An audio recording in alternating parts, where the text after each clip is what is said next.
Welcome to the Unlocking the Club podcast, where we host honest and direct conversations about journeys of access, personal truth, and reclaiming space. We share our truth so that you can find the key to own your truth, honor your journey, and reclaim your space. Grab your keys, your wallet, your phone, and invite your friends to meet you at the club. Here's your host, Angela Taylor.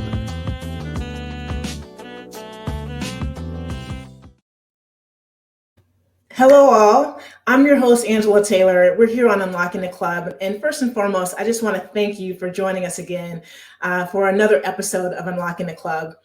And I wanted to open up the episode by sharing a few things that I'm grateful for. Recently, I actually took about 10 days to go on vacation, if you will, down to Texas, the Dallas area and East Texas, where I had the opportunity to spend some time with family. And I think over the last couple of years, for me in particular, my relationships with family and friends have been amplified in a way because we didn't have access to those opportunities to be in each other's company as frequently during COVID. And I think it was in this moment where I went to Texas and had a chance to spend time with my brothers and my father, who traveled with me, as well as my cousins and my aunts and uncles and some extended family for the first time in about 3 years, that I realized that I am so grateful for family. And I think it was amplified by the fact that almost 11 months ago, I lost my mother. And so this was the first time that I was in Texas for an extended period of time with family and friends, not just for a wedding or not just for a business trip where I got to see a couple of people, but where we were really trying to see as many people as possible. It was the first time that I was there without my mother. And so that absence actually allowed me to appreciate and be grateful for the presence of the love from family and friends that live in Texas and East Texas. And so I just wanted to share with you all, I think that, again, the journey for the last couple of years for each of us has been very different. And some of us are closer to our families in proximity, as well as just relationship. But for me, not just being able to drive an hour or two to see family on a regular basis, and having to make a concerted effort to be able to get on a plane to travel to Texas, I'm recognizing that I need to make more space to be able to spend time with family and friends and be in conversation with them, whether it's on Facebook, whether it's via chats or group chats, whether we create some Zoom meetings so that we can be in conversation with each other, or if we're able to get on a flight and spend time in person, being able to create space for family. And families aren't perfect. Right? Sometimes there's those relationships that could use some repair. Sometimes we know some of our family members better than others. Sometimes there may be some conflicts that arise from time to time, but family is all we have. And I was reminded of that being at home, being able to visit the country where my grandmother spent a lot of time raising her family, and having those memories of the people that lived down the street from her, and reminiscing about the stories and taking a look at photos from when I was younger, and remembering those moments with family, sitting on the patio or the porch, drinking coffee and sharing stories and hearing about my mother or their father when they first started dating, or hearing about their high school exploits and things that they dreamed about doing. It just brought me home in a way that I hadn't felt in the last 3 years. And want to remind each and every one of you to make the most of those moments, whether it is with family or friends, to let them know how you feel, to say that you love them, to talk about the things that are important, to be able to talk about those things that sometimes go unspoken, those things that may be difficult to talk about, but to be in conversation with your family and your friends and your loved ones is something, again, over the last couple of years, I think that I started to appreciate much more. And so I am grateful for my family, for those that made space for me, for the 10 days that I was in Texas, for those that shared stories, helped me find out more about my mother, about my family history, about why family is really your heart and soul, and why you feel at home with family, whether you are thousands of miles from where you live, or if you're with people that you're in conversation with on a regular basis or that you don't talk with that frequently. And so we're going to talk a little bit about making the most of those moments and those opportunities, whether it's with your family or with your friends, with today's guest, Jasmine Stringer. So I'm really excited to be in conversation with our guest today. Today on Unlocking the Club, I will be joined by Jasmine Stringer. Jasmine is an uplifting keynote speaker and award-winning author of Seize Your Life, How to Carpe Diem Every Day, an on-air TV personality, host of the podcast and lifestyle blog Carpe Diem with Jasmine, and founder of Share the Mic Minnesota, #ShareTheMicMN. In these times of transformational change, Jasmine is on a mission to help people live empowered and authentic lives. Through her Seize Your Life keynotes, workshops, and customized coaching sessions, Jasmine guides clients and audiences through a simple process to identify their goals and achieve their personal definition of success. A graduate of American University, Jasmine was named one of the 100 people to know in 2021 by Twin Cities Business Magazine, a Twin Cities Fearless Woman in 2017, and a Woman of Promise by the Girl Scouts in 2012. She also received the 2020 Team Women Community Impact Wavemaker Award. Additionally, she was awarded Distinguished Alumna of American University and is an active member of the National Speakers Association. Ebony Magazine featured her as one of its 30 future leaders under the age of 30 in America. Jasmine is based in Minneapolis, but can often be found 2 hours south of the city, working with her husband at the family farm.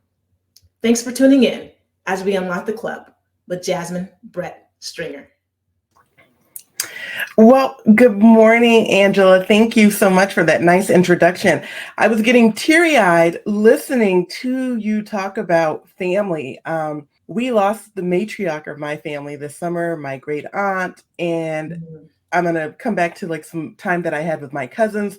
Last week, I lost two very dear friends, a heart aunt, not a blood aunt, but one of my mom's dear friends from college, and the dear one of my sister friends. You know, we adopted each other as sisters. She adopted my parents as her parents, and she was, the sister I never had. And so you were spot on when you talk about taking the time to connect with family and friends. And not only taking the time, but really being intentional. So I know, like, I'm from Atlanta. I have a trip home coming up next month, and I'm coming home for an event, and I need to do something with my dad. And I already feel the agenda feeling up, the itinerary of things that I have to do, that I don't really have that time, as my mom would say, to just be.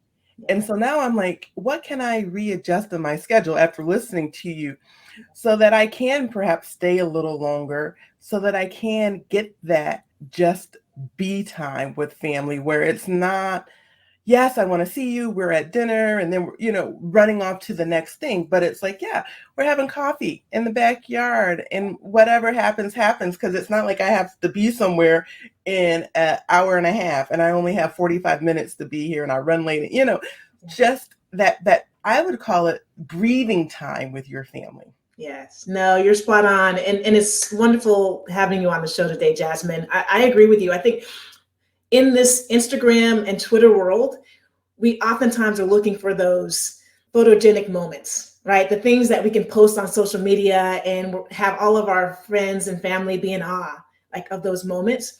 And those are important, but it's just the time that you are just in each other's company that don't have to be remarkable.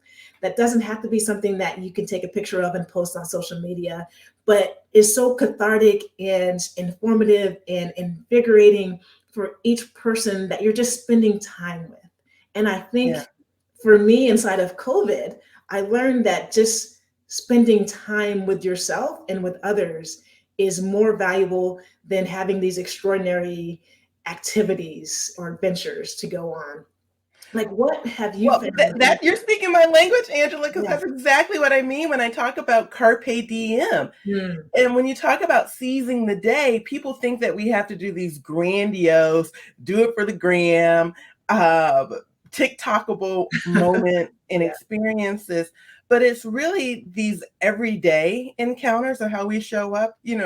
I don't look like this all the time. I look like this probably 10% of the time. So it's like, do I post a lot of pictures not looking like this? Probably not. My dad was just here, and it was really good quality time. And I must admit that it was like, oh, we're dropping him off at the airport. And I'm like, wait a minute, we didn't get a picture because, it was just regular, watching a movie, eating Pizza Hut pizza down at the farm, at a tractor pull, just regular life. And then even just trying to be present, I didn't want to pick up my phone because I know sometimes you pick up your phone and take a picture and you get distracted, and then you go to Instagram and you go to email and you go to text, and then you start that strolling. So in trying to be present, I didn't even pick up the phone. So maybe I need to invest in an old school camera.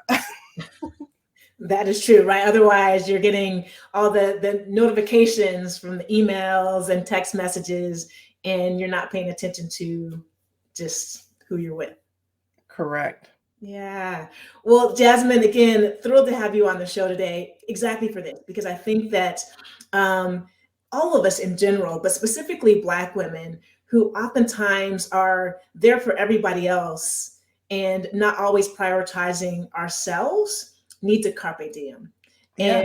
And would love to find out like what it means to seize the day, to carpe diem in your mind. To seize the day in my mind is to have at the end of the day, a satisfying day. And when I say a satisfying day, again, it's not like it was, full of adventures, but it's one of those days where I can say, I'm proud of myself. I'm proud of what I gave to the world. I'm proud of what I accomplished. Oh, I had a new experience. I learned something new. I read, I'm reading Think and Grow Rich for the third time because I'm part of this mastermind. And you would think the third time of the book, and I even listened to the book, what are you really going to glean from it? Yeah. But I had a great conversation with my mastermind yesterday about the book yesterday evening. And I thought, oh yeah, this is really powerful. So for me, it's really the level of satisfaction at the end of the day. You mentioned gratitude. I start my day with a gratitude practice. I try to capture at least 5 things that I'm thankful for from the previous day, or even setting the tone in a declaration for the new day in the morning when I'm doing my gratitude practice. I love that. Well, 2 things when you talk about rereading a book. I was on Twitter recently and I saw a great Twitter thread where the gentleman said something to the effect of, read 4 books a month for knowledge, reread 4 books a month for wisdom. And so the fact that you've read that book 3 times and listened to it again as well, right? You are able to take different things away from it, right? The wisdom that you're able to share with your group and mastermind probably was enhanced and augmented by the fact that you've read it multiple times. But you said something earlier about carpe diem being about proud of what you've accomplished, proud of who you are. What are you most proud of about this enterprise that you've created around carpe diem with Jasmine? At the end of the day, when I think about what I'm most proud of is, this is a business of service that I am helping others. I want to, I use the word empower, but I really am saying that, I want to help people find their power, reclaim their power, step into their power, own their power. Empowering, I'm like, I'm not Jesus, I'm not God, but if I can help you get in touch and own it and show up differently, that makes me feel good. So what I am most proud of is the impact that all of my endeavors have had. And so that's a part of my legacy. When people say, I've done, this helped my business, you helped my business, or you reframed my thinking about something, and I was able to do this. Or, you know what, I listened to that conversation that you and Angela were having, her podcast, and you both, shared some things about your family. And I decided that my cousins are coming to Minnesota MLK weekend. I was going to book a cousin's family trip too. So really, the biggest thing that I am proud of is my impact. Yes. Well, I always say empowered women empower others. Yeah. right? Yeah. And so what empowered you to show up so fully over the course of your life? And who did you have to be along the way during that journey? I am blessed that I had a very strong mother, a very loving mother, a beautiful mom, a smart mom, a supportive mom. But my mom is quick. I always say, like, she has a quick tongue. She thinks she's a comedian, but she will cut you to the white meat and she will let you know if you are out of line. But one of the things is that she was my biggest, using words that are popular these, my first ally. Like, she would advocate for me. I remember I had a teacher who called my parents were divorced, but called my mom and said, Jasmine's asking too many questions in class. And so my mom said, well, is she being rude? Is she being disruptive? Yeah. No, but she's just asking a lot of questions. Well, okay, why don't we channel that? And if you don't know the answer, why don't you say, Jasmine, that's a great question. Why don't you do some research and come back and share the answer with the class, next week or in a designated time frame? So my mom showed up for me. And so I take that in a big way in the work that I do, is that I try to show up for others. Well, I And love help them that. show up for And themselves. absolutely, right. And I love the fact that your mom did do that, because I think so often, particularly in the classroom, like, we're told how we should show up, Right. right? And here's the standard of how we expect people to show up. And if someone is showing up differently, that is wrong, as opposed to us appreciating how uniquely you showed up in the classroom, asking questions, being curious. And I will tell you, Angela, I went to predominantly white schools most of my life. I was the only for all of elementary school. A part of a few later in life. And that was my experience with my first Black teacher, that she tried to silence my voice that way. Did you ever unpack that a little bit to get to the bottom of it? Or did you understand it in that moment, what was going on? I did not understand it in that moment. It wasn't until till much later in life. And now, I give a talk and I talk to people about the power of the ask. And so I really do think, in unpacking it, that it was her experience, and that she was really in love, trying to protect me. Yes. And she was saying, look, this little brown girl is asking a lot of questions. She's probably going to rub some people the wrong way, get on their nerves. And so she didn't say it that way. Let me stop this now, because I've seen where this can go. I've seen the road that this can go on. So let me nip it in the bud so that she doesn't have those pains later on in life.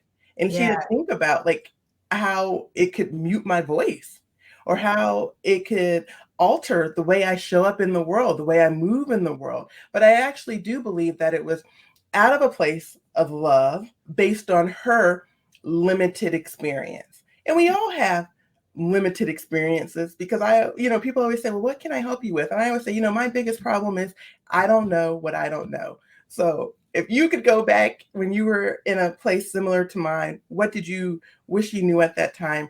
Or what do you know now that you think can help me at this point?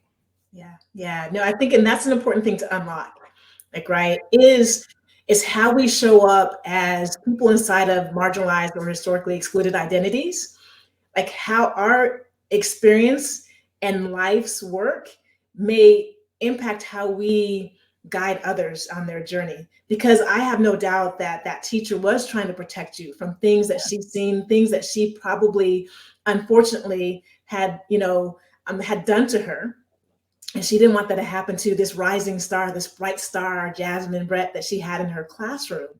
And with Unlocking the Club, one of the things that I wanted to do, Jasmine, was for us to share these stories of what happens, and to notice that we're not alone. It's not unique, right? But there's a system that has us show up that way. And so she had it be about you and how you were showing up, versus the system not accepting you for how fully you were showing up in the classroom. What are some other spaces that you've had to unlock along your way in your journey? I write about it in my book, but I remember I had a manager. I smile a lot. I'm an outgoing personality. I bring a lot of energy to spaces. And I remember I had a manager tell me, you smile too much. And, leadership is tough. Leaders don't smile.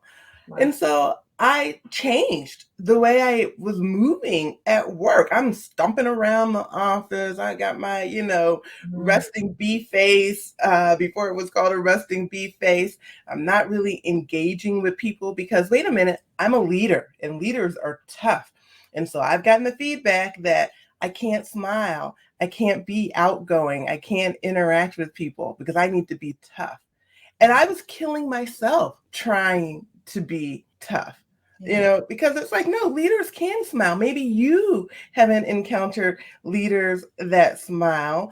But I am a smiling person. Then on the other hand, I've had people that say like, oh, you smile too much. Where does this smiling come from? And so I literally talk about sitting in silence with yourself. I said, now, is this an authentic smile that I'm wearing? Or is this me listening to the world? And again, I'm a 5'10" Black woman. I have a certain stature that I'm smiling to lessen someone else's perception. And then I realized that no, the smile is who I am. This is my joy. This joy I have, the world didn't give it to me. The world didn't take it away. And the joy was given to me in the form of this smile. But that was a lesson of unpacking to see like, wait a minute, well, that tough leadership statement. And then, well, was I conditioned by the world and I'm trying to put other people at ease? Yes. Well, and what did it take you to get to that realization? I imagine immediately you started smiling less, right? But what point in your journey were you able to say, wait a minute, that was not the advice that was going to help me show up fully and be authentic? I think I tried at work. I was stomping around and not smiling for about 3 months. And I was going home tired. I was drained. I was having headaches. And I'm like, well, wait a minute, so that it was about a 3-month process of trying this experiment at work. And then, fast forward a few years later, when I was like, well, wait a minute, let's re-examine this again, because I think it's the most absurd thing to tell somebody they're smiling too much or ask somebody, why are you? We need more smiles in the world. So I said, well, wait a minute, this is feedback that I'm getting and it's come back before. Let me examine this. Yeah. And so now I say that my smile is my gift. I might not have much to give to the world, but I can offer someone a smile, and who knows, maybe that smiling face is the thing they need that day to tell them to keep on pushing on. Amen to that. And you remind me of a conversation we had on this show recently with Brene Brown, who is a mentor of mine. And we talked a lot, Jasmine, about others trying to steal your shine, right? To make you show up small in order to give them space to be seen.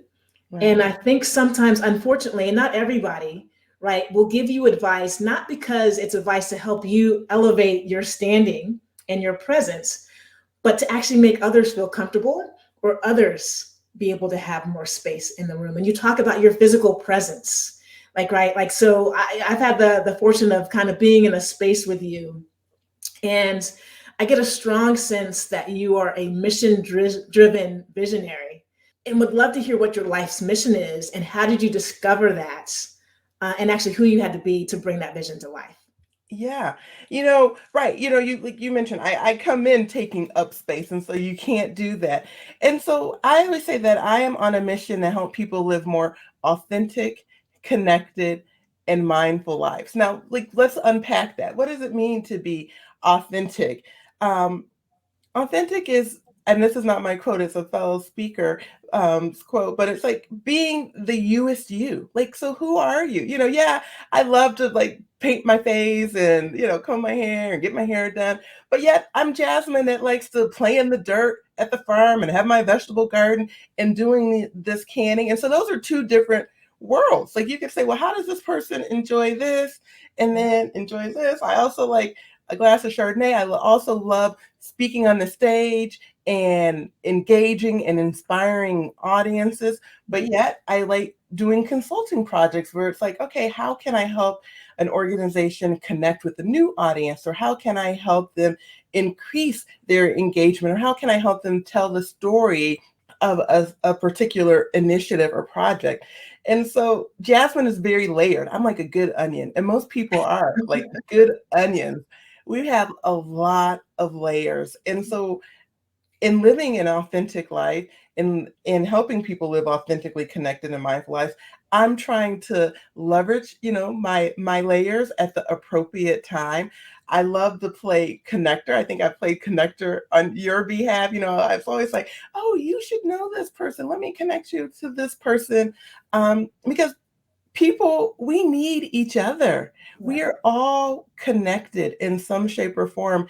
And this divide, whether it's racial, whether it's political, whether it's social, economic, we need to stop. We need to stop the BS and recognize that we are all humankind, and really all spiritual beings trying to have this human experience.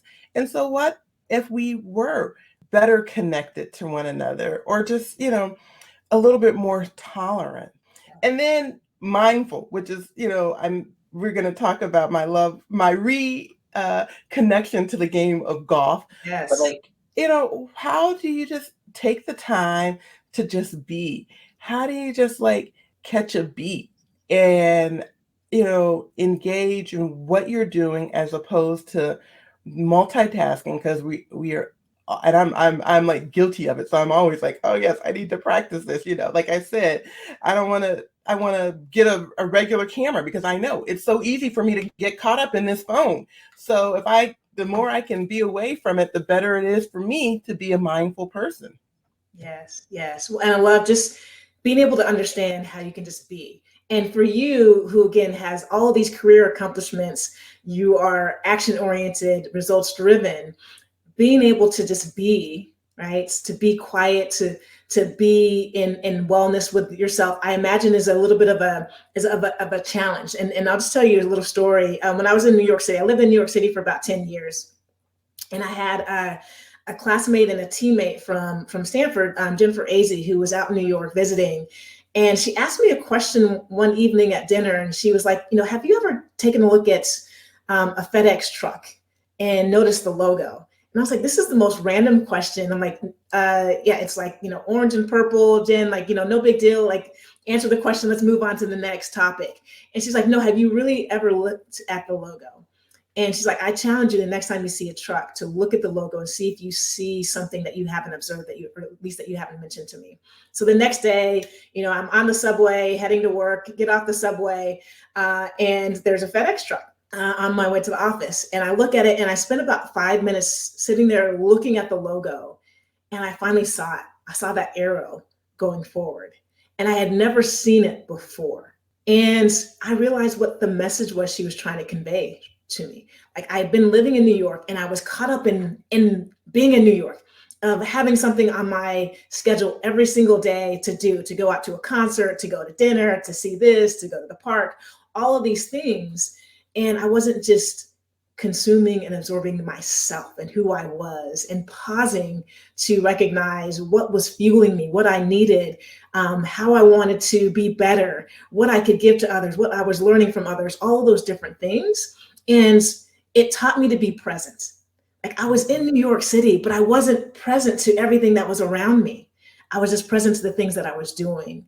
And so I wonder, like, how do you be present? Yeah. Like, how much of seizing the day is about being present? I think it is. I mean, I would say all of it should be about being present, but, being realistic, it's, we are not always fully present. But, listening to you talk about that FedEx truck story, I always like to ground myself in the day. So I come into my office, or I come into a space, I do some breathing, and I begin to just like engage my senses. Like, so what do I feel? Like, if I have on shoes, am I feeling the soles of my feet in the shoes? If I'm barefoot, I'm feeling the ground. What's the temperature of the ground? What am I feeling in the temperature of the room? Is it hot? Is it cold? Is it just right? Am I getting a little goosebump? What's my bum on? Is it comfortable? Do I need to readjust? What am I smelling? And I just, and it's not a very long exercise. It's, maybe 3 minutes of just breathing and centering myself in the space. And I always think of it as centering myself in the day. Yeah. Yeah. And what if we could do that for every experience? Yeah. Yeah. If I could just greet you with a smile, and just look at you and look in your eyes and, look at your hair, look at your neckline and your black blouse, and look at you and not go to the background, but just center in on you because I'm having this experience with you right now. Yeah, yeah. That's powerful, right? Yeah. In ways that I think that we discount to a certain extent. And I'm not sure if this is your experience, but oftentimes we solve problems, right? And so we solve for something that may have been missing in our life. Was there something missing in your life, in your journey, that you needed to fill and teach others to fill? I don't know the answer if I could say something was missing in my life, but I can say this, and I don't know why, but God always, like, I'm always given opportunities to practice what I preach. And, and I get them and I'm like, okay, this is, I'm talking to myself now. So Jasmine, you think you're the expert on how people can seize the day. How are you going to seize the day? I mentioned last week that I lost two people that were very near and dear to me. And I canceled my evening. I was supposed to go to an event. I was actually supposed to go to two things. And I ended up canceling. And I didn't even tell the people I no-showed. So I didn't even cancel. I no-showed because I just was in shock. I was sad. And then I'm sitting at home and my husband's gone, our dog is gone. And I was like, I don't know. I don't want to be by myself right now. So I call a friend, I go over there and, it was a nice visit. I really needed the energy and warmth of some other people. And then I come back home and in the morning I had this call and I woke up and I was so sad. And I called the person to tell them that I'm not in a good place. Like, I can't talk to you right now. And they stopped and they said, no, Jasmine, like, tell me about these people. And I mean, it was awful. It was like, I'm crying. I'm like, I mean, it wasn't awful. It was beautiful. It was raw. I should say that. I was very raw and I'm snotting and it's like, not buttoned up Jasmine at all. And so I said, oh yeah, I just need this. I'm like, and I was supposed to travel that day. I'm canceled everything. I'm like, I'm just going to wallow in grief because I am so sad. I am shocked. I'm questioning why on one of these deaths. Like, and I even said that, I don't even know. You're not supposed to question God, but Job questioned God. So I'm feeling all of these things. Yeah. And I'm just going to put my purple robe back on and close the shades and sit in the middle of the bed. And that is great. And, and I did give myself some space and time to do that. And then I called my husband or he called me and said, like, what's going on? And I was like, I'm just so sad. And he's like, yeah, I understand it. But he said, is that the best way for you? Now, for you to honor these, these people, would they want Miss Carpe Diem wallowing? Or would you be honoring them if you continue to do your work and help and inspire others to seize the day? Yeah. And he was like, oh yeah, you're right. You're right. I mean, so I said he like slapped me out. And then we went into this conversation about empathy and all of these things. And so I say in that there were two things. One, I needed to give myself time to have the raw emotion, to wallow in it. I needed that. Yes. But then I needed to remember that, wait a minute, Jasmine, you're still alive. So you got to get back in the land of the living. Yes, you were sad. Yes, you were grieving. Yes, you were shocked, rightfully so. And these emotions, they're very fluid. They come and go. And so be aware that this is where you are in this state. Yeah. But get back about the business of life. Yeah. Don't let it paralyze you. Right. Yes. Don't let it paralyze you. And I think that was an important juxtaposition. But there's something else that showed up as you were sharing that story that I'm curious about. And you've mentioned a couple of times of like how you show up, like, right, of having the makeup on, the hair done, nails done, right, of having the smile on and showing up powerfully, right, for others to see you showing up that way. And I wonder how much time we all spend as humans in general, but specifically as Black women, of having to worry about our presentation versus our the impact that you want to have. Yeah. Like, has that been a priority for you? And how does that help you achieve your goals? How does that impede you, that pressure impede you from actually achieving your goals? Well, one, I don't think it's pressure because it's something that I actually enjoy. And like I said, I'm only showing up like this on camera. Half the time my hair is pulled back. I like no makeup on, like literally last week I started a new like kind of dance workout class, like community education. And there's this a legend in our community. And I was like, oh, hi, it's so nice to see you. And so the other women were like, oh my God, like, first of all, I'm the only Black person in this class. They were surprised she knew me. And, I said something and they're like, well, then they're like trying to size me. Well, who are you? What, and I mean, I didn't even go there, but I will say that I show up like this for me because it makes me feel good. The makeup, the hair, I do it for me. Like, some people don't like makeup, they don't like getting their hair done, and so they don't do it. Like, so I stopped getting my nails done. Look at my nails. I realized that getting my nails done was a chore that I did not enjoy, and my toes, that I was like cramming it in on a busy to-do list, something to check off. And so I decided that I'm only going to get my nails done and a pedicure when I can enjoy the experience, because it's not doing anything for me. It's stressing me out more than I'm enjoying doing it. Right. So does that make sense? So you have to Yes. decide what Yeah. works for you. Yeah, I like a polished look, and I think it does probably stem from my mother. My mom is a beautiful woman, and I remember as a young child thinking I had two moms. Like, I had this glamorous mom, and then I had like this like regular, like, God, I called her mean mommy in my mind. Like, where's this mean mommy coming from? And so I'm from that era, and so it's a part of me that I do enjoy. And then there's a part of me where it's like, yep, the hair is pulled back, it's a ponytail, it's a clean face, and you keep it moving. Yeah. You have to decide what works for you. What works for you. Now that's 100% true. And like you said, it's for me. Like, what does that create for you? Yeah. I mean, it's a confidence boost. I like to look in the mirror and I'm like, oh, girl, you're looking. I tell myself I'm looking good. I make myself, smile a little more. I wink at myself because, and so it is definitely probably more for me than other people. Yeah, I think it's an important thing to note and notice, right? And Deion Sanders, right, the legendary NFL player, always said, "Look good, feel good, Right. feel good, play good, pay good." Right? Is that sometimes like how you feel when you are showing up allows you to show up powerfully in ways. And so for some people, it may be what you're wearing. Some people, it may be how you're looking. Some people, it may be the space that you're in. But the important thing is what you just mentioned is actually noticing it and being able to recreate that when necessary so that you can show up powerfully. Yeah.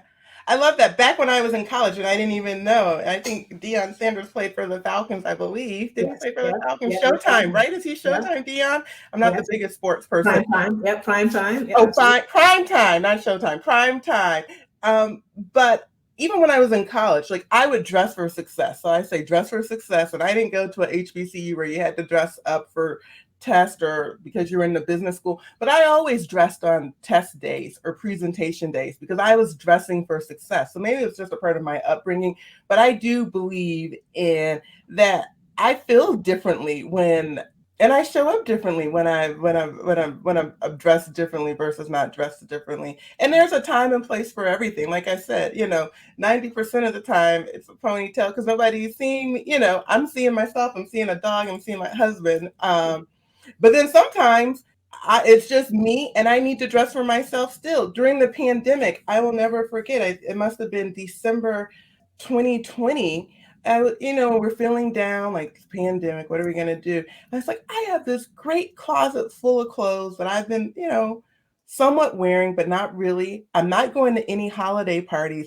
I love sparkles. I love a cocktail dress. So I'm going to put this stuff on every single day for me for me. And then, I would get on Zooms with people. And at that time, people were still very much in their athleisure wear. And they say, oh, Jasmine, you're dressed so nice. Da, da, da, da. No, I'm dressed for me because I want to wear my clothes that I have. And this makes me feel good. Yeah. And every day, my husband would say, where are you going? I'm going downstairs to get on Zoom. But, I think people would be shocked on the other side of the computer monitor that I took the time. But I was like, yeah, I'm doing this for me because this is making me feel good in this shutdown world that we're living in. Yes, yes. Well, I want to dig into something else that I'm curious if you were doing it for you, was you started Share the Mic Minnesota. Yeah. And I believe that the genesis of this was the social and racial unrest and reckoning that happened in the summer of 2020. Tell us a little bit about Share the Mic Minnesota and what was that creating for you? Right. So, I live in Minneapolis, Minnesota, the epicenter, I call it ground zero of this new awakening, which I think should be rephrased now because I'm like, it seems like the new awakening is on like hiatus. Right. So it's like we were awakened and then we returned to status quo. But it was really born out of two things, like my pain. So I'm sitting in my pain and I'm like, well, what can I do? Again, you mentioned that bias for action to drive results. So yes, I'm very much motivated by action. So what can I do? I'm in my emotions, feeling some kind of way. And then I remember that, again, going back to my childhood and even now, like for so many people, I am their Black friend, Jasmine. And that can be exhausting. Now I will tell you, because I will tell people, like, I am not the authority. Like, this is what Jasmine likes, but you talk to someone else, they're going to tell you something different. And I realized that, again, this device, we spend so much time on it, and these social media apps. And, to quote Maya Angelou, ain't we bad and ain't we Black, that poem, I love that. Like, we are so diverse. There's so many issues. Our experiences are so different. Look at you in Boise, Idaho, Right. You were the same, right? Minneapolis and Boise, like, right. Yeah. And we're having a good life. Yes. And so how do you meet people where they are? And again, going back to my mission of connection and authenticity, I thought, well, why not do a social media takeover, pairing, Black women with people, non-Black women that want to be an allies, and allow somebody to take over their social media account for the day. And then you could learn something. They could, you could say, yeah, I'm Angela in Boise. My family's from Texas, and we love plants. And I could say, oh yeah, I'm Jasmine. I hate plants. I only believe in faux plants and pictures of plants because I don't want the air to be, not that that's the truth, but, because we could have conflicting or varying, not even conflicting, but varying opinions and just varying thoughts and perspectives. So in the spirit of meeting people where they are, that's how we started. That's beautiful. And what's the feedback that you were seeing from Black women that are sharing their stories? Because we talk about this halo effect. I think it's nice for people to share their story with a different platform and hear that they've been heard, that they've been understood, that they've been respected. But the halo effect of what organic opportunities lead from somebody, not only saying, I think about, Go Rocky, Audra Robinson, would Go Rocky Robinson, like not just buying the products, but maybe saying, oh, I heard about you and I'm going to connect you with this person. Or, I work on this TV station and they're interviewing people. So just the halo effect of, again, getting out of our own sphere. Like I think I told you, I don't know what I don't know. And we are all in our own worlds. Yes. But if we could expand our spheres a little bit more, what does that look like to expand? Yes. And I think that's the premise of Unlocking the Club, right? It was born out of these conversations that I had with my mother that were different over the last few years than they were throughout my lifetime. But the stories that was having a conversation with my mother about, again, editing ourselves to protect each other. And I think it's so important for us to hear those stories. And for whether you are in the same identity or in different identities, to hear about leadership and life and carpe diem and all these learnings through the prism of a Black woman's voice. Right. I think it's incredibly powerful. What are some of those stories that you've learned from through the Share the Mic Minnesota campaign? I've learned that we all have a story. And not only do we all have a story, I think it's reconfirmed that we all want to be understood, you know, and that people really do care. And life moves at such a fast pace these days. This is what I know. Life is moving at such a fast pace that it is so easy, again, for us to get caught up in our own world, in our own sphere, and that we lose sight of the other people that we are connected to that aren't in our sphere with us, that aren't I don't like the word, in the box with us, because we're just focused on what we see. And so the beauty of having women share their platforms, and a few men share their platforms, was the invitation, and the invitation that they were providing to their friends and their network to come and learn about someone else and learn about their experience, learn about what they're doing and what makes them tick in their business or, their career. Yes, yes. So you're unlocking these voices in a really powerful way, and you've been doing it throughout your journey, right? With all the things through your book, through the different things that you do from a media standpoint. What is the next thing that you want to unlock, Jasmine? Gosh, what do I want to? I want to unlock some more, but I want to go back to that because sometimes I process by speaking, and so I really do think that the invitation is so powerful. The invitation to say, I want you to hear from someone else. The invitation to say, Jasmine, I think you have a valid story, or you have someone that someone can learn from. Would you come on Unlocking the Club? So that invitation that you extended to me, the invitation that Share the Mic created for these women to share their stories, the invitation that the people, sharing their social media platforms created. So, who are we inviting to things? And not just, physical parties or meetings, but what kind of invitations are you extending in your life? That's a powerful question. Yeah. And where do you find yourself in this part of your journey, this stage in your evolution? Like, who are you prioritizing inviting into your journey?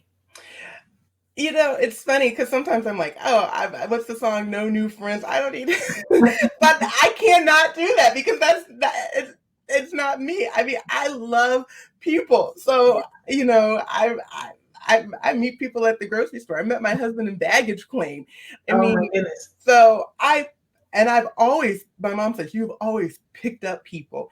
So but if I were to be more intentional about who I'm inviting people that are maybe questioning or searching or seeking that's what's next, because I've been there, and you're on that journey of what's next, because I think that's where I can offer some assistance. Or people in transition, I always say, like, I'm a good person, I'm a good friend when you are walking through something. And maybe it is the optimism, maybe it is the empathy that I've been practicing. And so I just really want to invite people that are seeking to be the best person they can be at this moment, and recognizing that our best is a fluid state. So my best today might not be my best tomorrow, because what if I didn't go to sleep? What if this grief comes back in me? So best is very fluid. Yeah. Well, and a good friend of mine said something to me one day, a few months ago, saying that people may look at you and look at this checklist of accomplishments and say, Angela's in the club, and so why does she have this feeling that she's not in the club? And I think people may look at you, Jasmine, and say, like, she's doing everything. Like, right? She was on Oprah. She's accomplished all these things. She's written a book. She's a highly sought after speaker. She's super successful. And, right, how do you feel with all those accomplishments? When you take a step back to think about your journey, how do you feel about that journey? What's missing? What are you most proud of? What do you want to create more of? Yeah. So when I look at the journey, I am proud of the journey, but I would say, God willing, my journey is not done. So I honestly do believe that I have so much more to accomplish. So you said, like, you could look and say, oh yeah, you've done all of these things. You were asking me what's next. So I want to write 2 more books. So, I think I need to add more? I'm like, do I write a whole nother book, or do I just, update Seize Your Life? Because I think this book is still so very valid and needed for such a time like this, but there's some additional stories that I could add to it. I want to write a children's book, and I'm talking about professionally. I want to write a children's book. That's been placed on my heart. I want to grow my speaking business. I want to speak on different stages, bigger stages.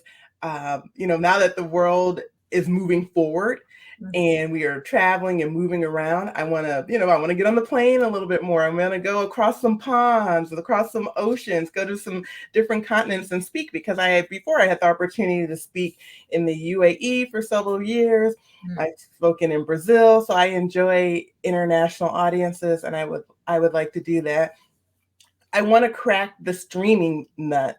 I work with local stations, our CBS station here and another show, but streaming, that's really important these days. How many people are watching television? You look at the numbers, you look at the trends, we know that the numbers do tell a story. And so we have to be cognizant of the story the numbers are telling. So I would like to figure out streaming. I know you're doing it with your podcast on YouTube and things of that nature. So I need to figure that out. So there are several things that, I want to do professionally. Personally, I want to remain healthy. I recommitted to health and fitness. I have some number goals there. I'm debating, do I do another sprint triathlon in my life? I've done one. So, I want to make sure that I'm a good wife and partner. My philosophy is, again, this word best, give your best to the nest. I can't be like smiling on Zoom and, smiling out and about and encouraging other people. And then in the house, I'm a witch with a capital B because I've given everything to the world. No, I've got to give my best to my nest. And so what does that look like, and how do I do that? People talk about balance a lot, right? But I don't know if I really want to be in balance. I just want to be happy, because when you think about balance, you're kind of at a standstill. A scale and balance is like doing that little, but I want to be moving forward. And so I want to be moving forward in a way that is at a comfortable pace, that is at a peaceful pace, and in a manner that can be sustained by me. Again, running my own race. Yes. Well, and what we know, balance is how you define it. Yeah. Right? Because for entrepreneurs and visionaries such as you get so much out of creating and doing, right? And for others, like, they may need to carve out more space to relax and to be, right? And we don't have to define balance for us by what it looks like for somebody else. And that's just true opportunities to figure out what fills our cup, and what makes us happy, and what makes us joyous. Yeah, that's a great point, Angela. I mean, everything in life, we need to define balance for ourselves. We need to define success for ourselves. We need to define joy for ourselves. I was listening to the previous episode of your podcast, and you were talking about the Michelle Obama speech with the supposed to be. There is no supposed to be. I remember I told my husband when we got married, there is no supposed to be. Like, this is our marriage, rewriting the rules. So don't ever tell me if we didn't agree to it, it's not supposed to be that way. Yeah. Because we create, the parameters for this. Yes. And we create the parameters for our life.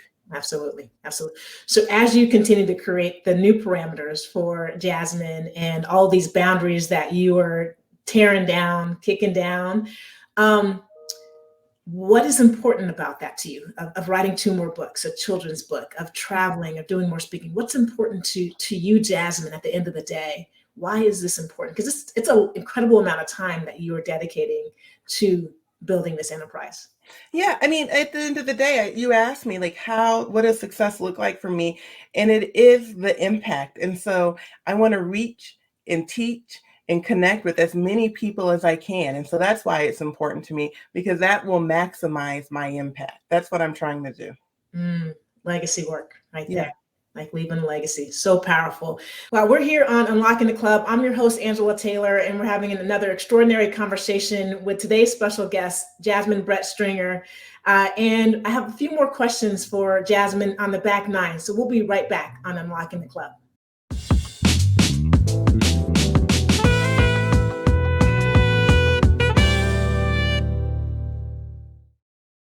We're back here on Unlocking the Club with our special guest, Jasmine Brett Stringer. And Jasmine, one of the questions I'm really curious about is your golf game. So I've heard that you like to dibble and dabble out on the golf course. And I think that is a really important club that more Black women are trying to unlock. Tell us a little bit about your journey through golf and what you've learned about the practice of golf and what it's brought to your life. Yeah, so I picked up golf about 16 years ago when I moved to Minnesota. I started playing with some Black women. We took lessons together. We were in an impromptu league together.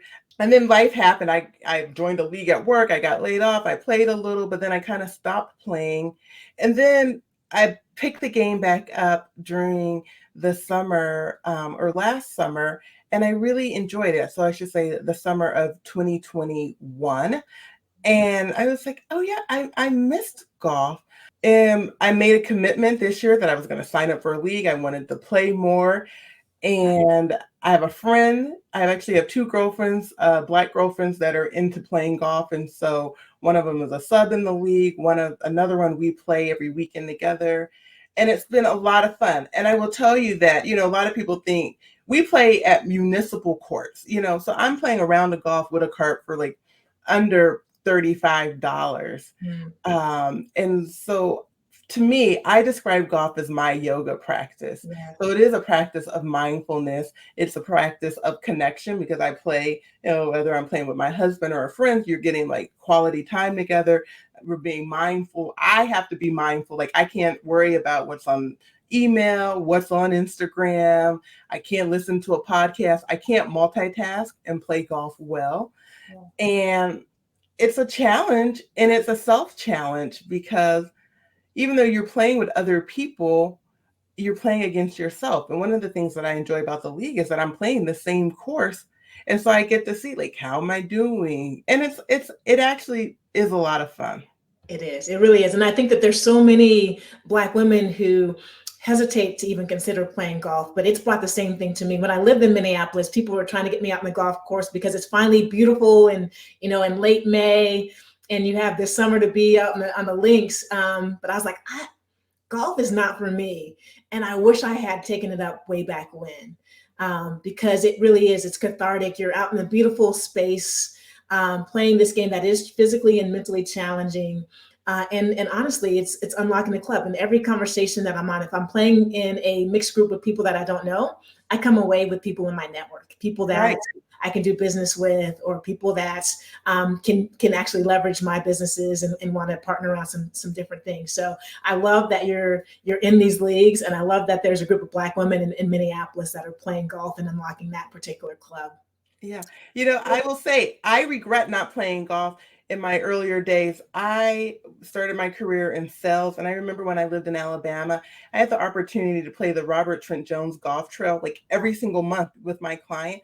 And I never played. I didn't even really understand. I didn't even take the time to do the research on like, what is this golf course and how, beautiful it is. And yeah. So I encourage everyone to get out there. You just never know. You might discover a new love.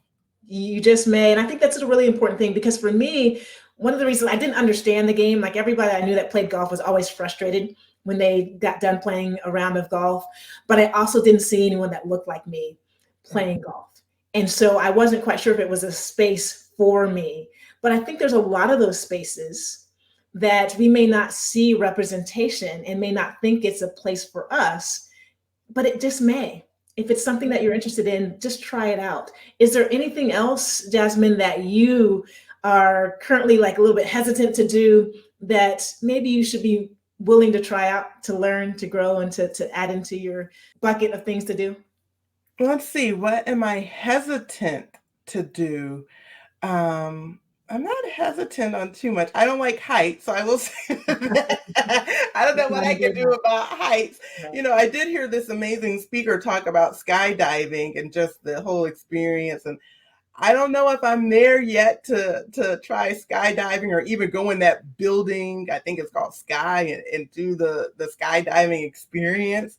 Okay. But you know, I am a go-getter. So when I set my eye on something, I go after it.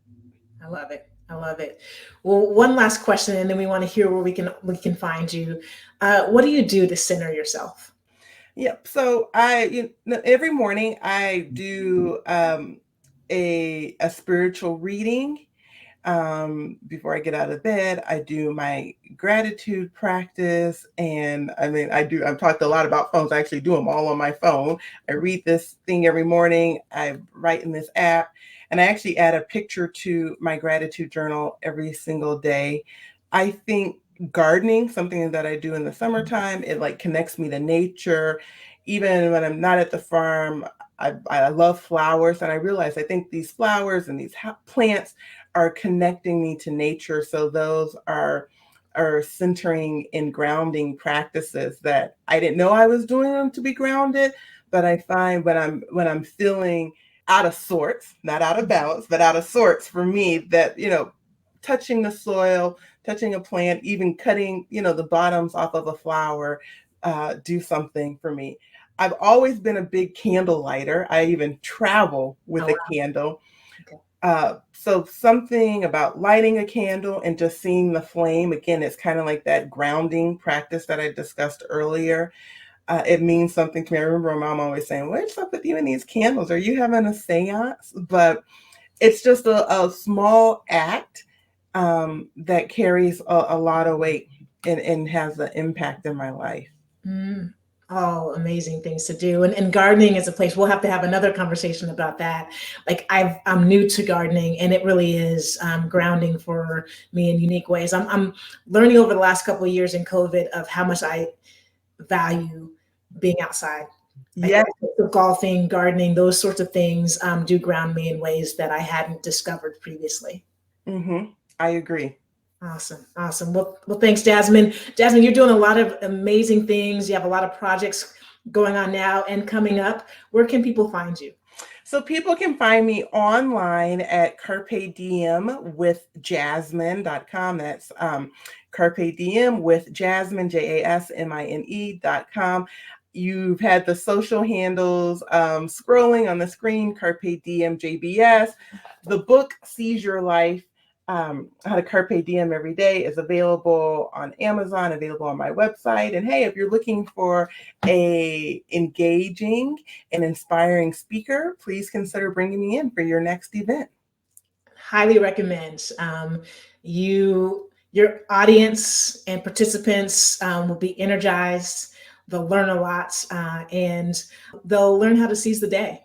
Yeah. Because at the end of the day, that's what is incredibly important for each and every one of us. Angela, I got to seize the day, and I got to come out to Boise and do the Boise food tour. You absolutely do. And for those of you, I have not shared this story before, but Jasmine was present when this idea about a food tour was planted in my head. And years ago, probably about 6 years ago, in a lunch conversation, we were talking about Boise, Idaho, and then another colleague of ours mentioned that she had just taken a food tour, had never heard of it before, did some research, and then months later launched a food tour. So thank you for being there at the genesis of this idea for something. And you absolutely are welcome to come out to Boise to take a hike, to Carpe Diem, and to take an Indulge Boise food tour.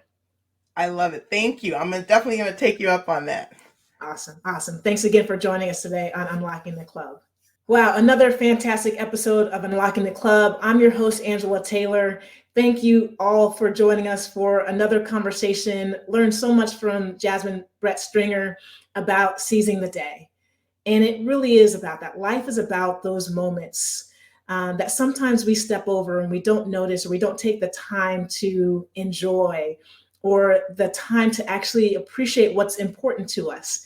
And today's conversation with Jasmine was a great reminder about some of the little things that you can do on a regular basis to live your authentic best self and best life. And so I hope you all enjoyed this conversation. If you want to continue the discussion, we're going to unpack a lot of the things that Jasmine shared with us on our Facebook page, the Code Breakers Lounge. So go ahead and find the Code Breakers Lounge on Facebook. Join us in this conversation, and make sure that you follow us on Twitter and Instagram at Unlocking the Club to find out about more of our amazing guests that are coming up on the show. I'm Angela Taylor, your host for Unlocking the Club. And until next time, be well. Thanks for listening to Unlocking the Club. If this conversation resonated with you, subscribe to our podcast on iTunes or your favorite streaming platform so that you can experience every episode. And follow us on social media, where you'll hear about future guests, access special features, and connect with this amazing community. Head on over there and let us know how you are unlocking the club. Until next time, peace.